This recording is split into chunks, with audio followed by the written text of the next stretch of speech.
Good day, everybody, and welcome to another edition of the Military and Foreign Affairs Network. I am your host, the voice of reason.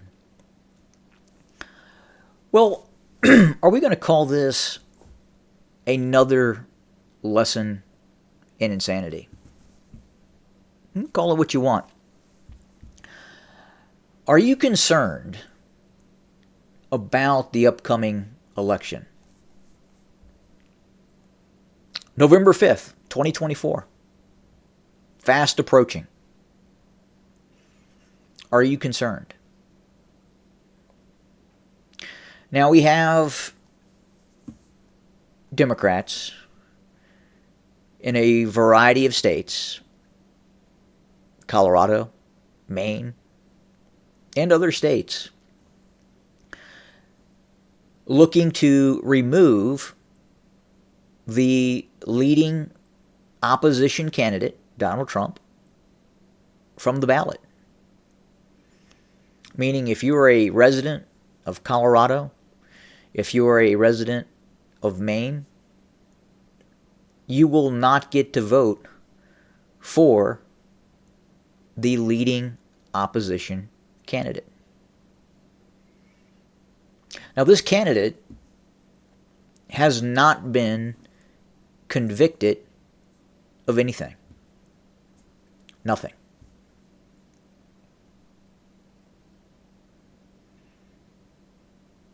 Nothing.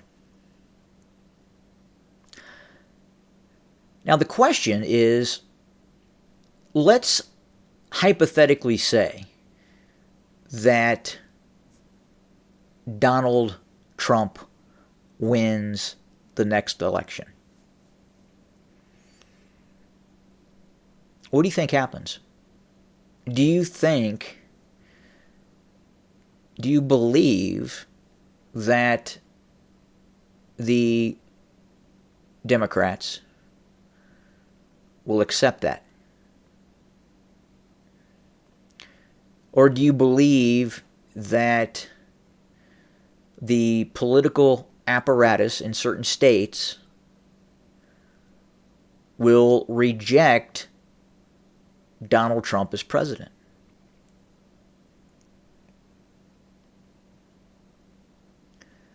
I got to tell you, my biggest concern is that the actual tabulating of election results is being tampered with. Something doesn't feel right. And I explained what happened during the previous election in terms of what I observed. I firmly believe that during an election for president, I'd say any election for that matter, you need to go to a polling place. And you need to physically vote. You have to have an identification, and you have a polling place. And you go to that polling place and you vote. I think there's accountability in the election process, in the voting process, as a citizen.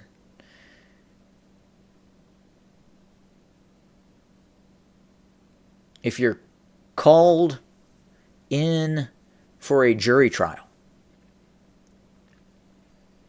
it's your civic duty to report and be a jury and take part in that process. The election. Accountability. Now, I believe that we have to look at who's voting. I'm very concerned that in states such as California, they will soon allow illegal aliens to vote. I'm very concerned with ballot harvesting.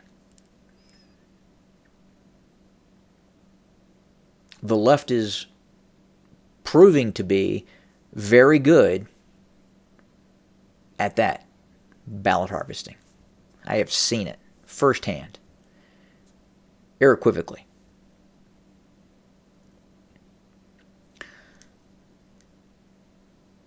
But let's say, again, going back to the actual election, that Donald Trump does win.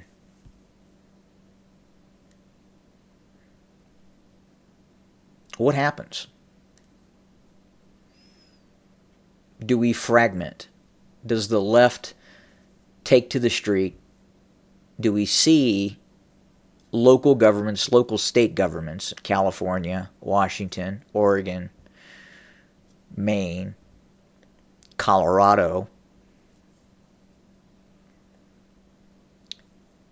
do they reject Donald Trump as president?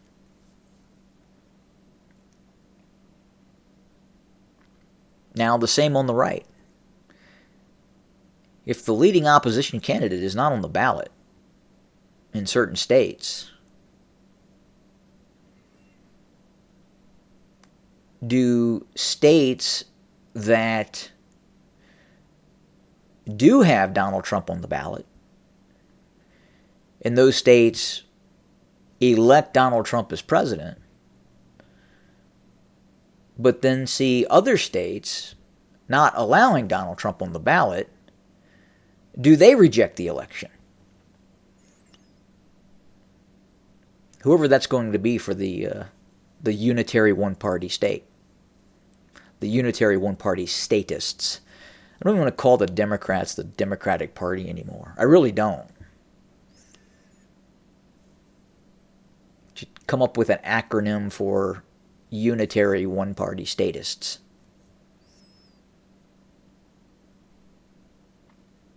Anti-constitutional republic.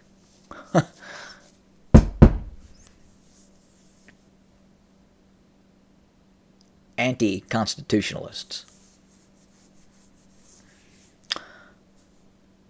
But I think that we're really going to start to see the states of America, the SA. I don't think we're united anymore. It's difficult to call us the United States of America. There are fragmenting and separating ideologies. California allowing illegal aliens healthcare, state-funded healthcare, meaning you as a citizen of the state of California, your tax money is going to go to the payment for the health benefits of these illegal migrants, aliens. And that's what they are. They are here illegally.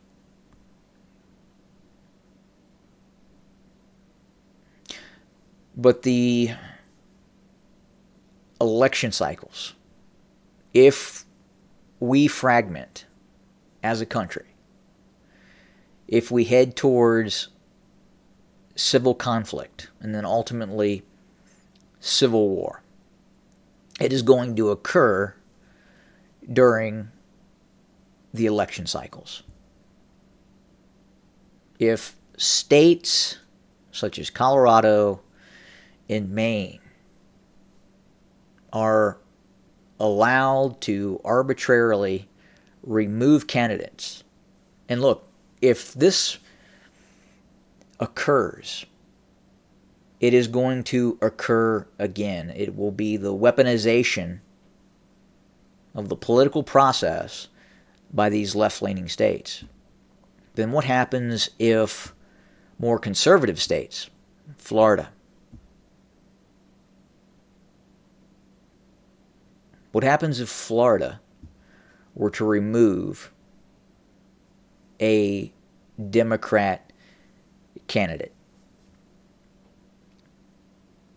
what would happen? Would you see people taking to the street? Could it be argued that the criminal antics of the Biden crime family, Hunter Biden, Joseph Biden, could you argue that what that family has done is on par with what the unitary one-party statists in Colorado and Maine argue about Donald Trump? What do you think? Ultimately, I don't see things getting better. I don't see individuals on either side, whether it's Republican, unitary one-party statists, providing a candidate that is going to unify the country. On top of that, you have to look at these cultural issues too. Now, it's not really the conservative portion of the United States that is driving some of these cultural issues. Before, what's really kind of separated Democrats and Republicans was Democrats were perceived to be more for the working class, while the Republicans were perceived to be more towards the business class.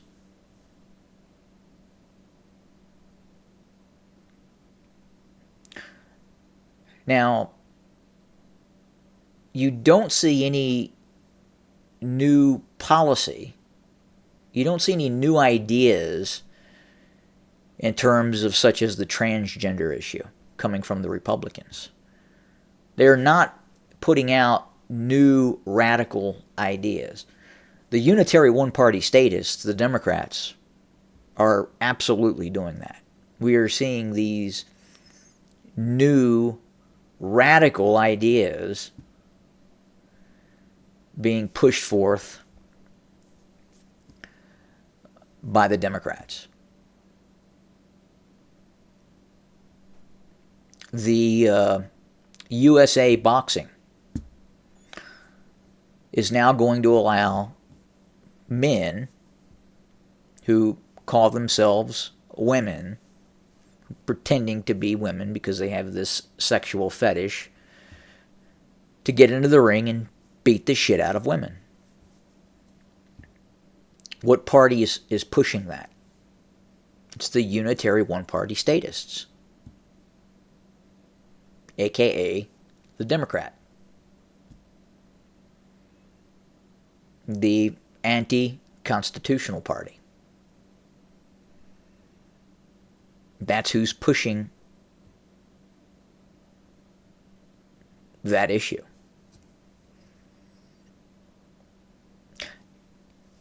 Why are they doing that? Why is this happening? Well, I go back to 1984. George Orwell, Eric Blair, Winston Smith. 2 plus 2 equals 5.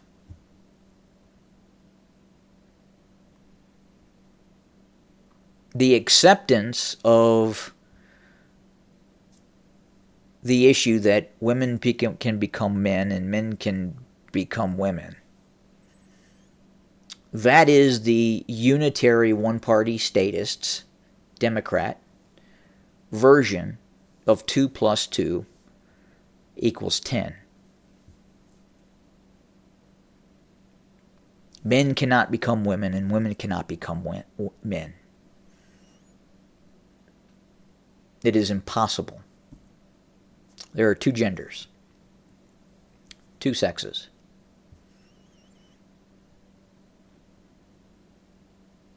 But if they can get you, the unitary one-party state, to say, yes, I concur, I submit to this,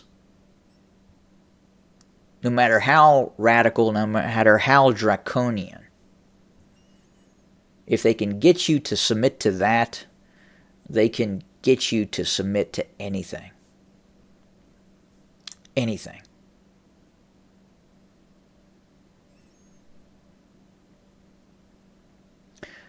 The separation of politics in the workplace. At one point, whether it was the federal government, whether it was the state government, whether it was large private sector,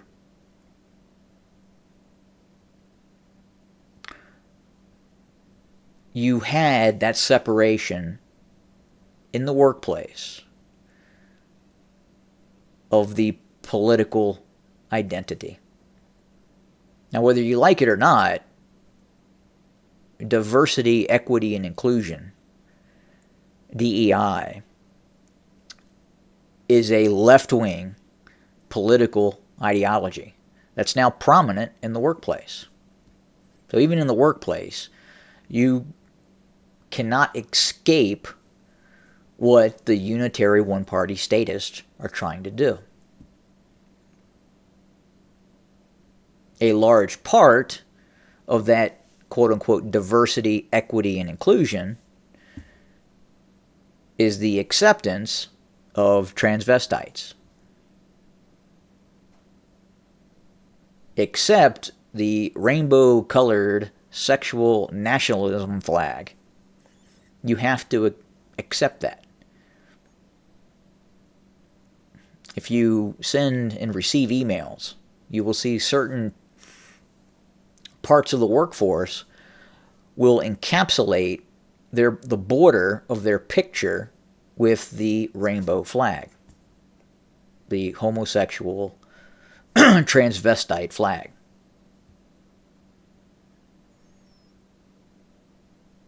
What would happen if you were to encapsulate your border with, let's say, red elephants that identified you as maybe a supporter of the Republican Party?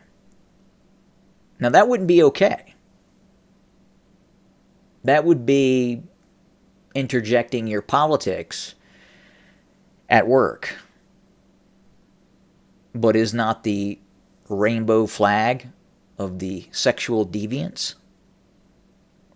That's just my opinion. I can say that. Believe that's what it is.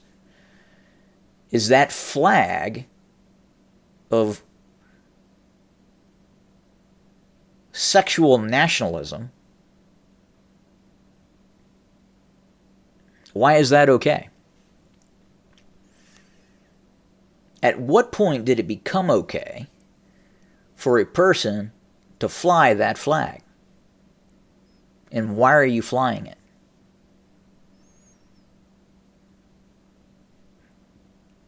The libertarian part of me is perfectly accepting what you do behind the doors of your home is what you do. I don't care. Now, when you fly that flag, or you put that flag around the border of your email, you are declaring something. You're declaring a political identity, but you're declaring other things as well. It's being forced upon people who may not agree with what that flag symbolizes. And if you oppose that flag in the workspace, you then oppose diversity, equity, and inclusion. You reject an ideology, which shouldn't be there in the first place. I shouldn't have to. You shouldn't have to have that forced upon you. And again, it's politics in the workplace.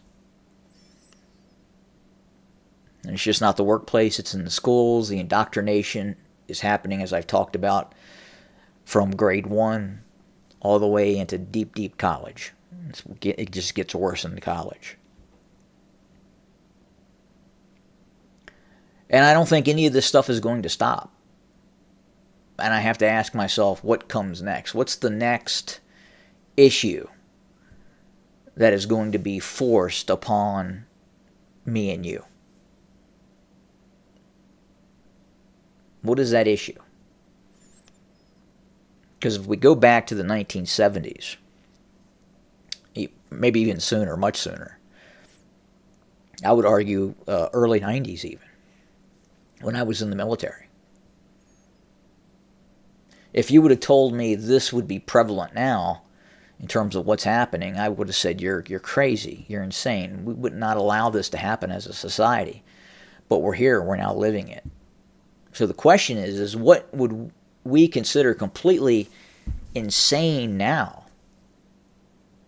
right now, in 2024? What is going to become acceptable in 2030, in 2035? It should frighten you. But watch the elections. I think we're heading towards some very scary times. Some times that a period that we have never yet seen here in the United States. The great fragmenting, the great fracture is going to happen. It's coming. Have a good day.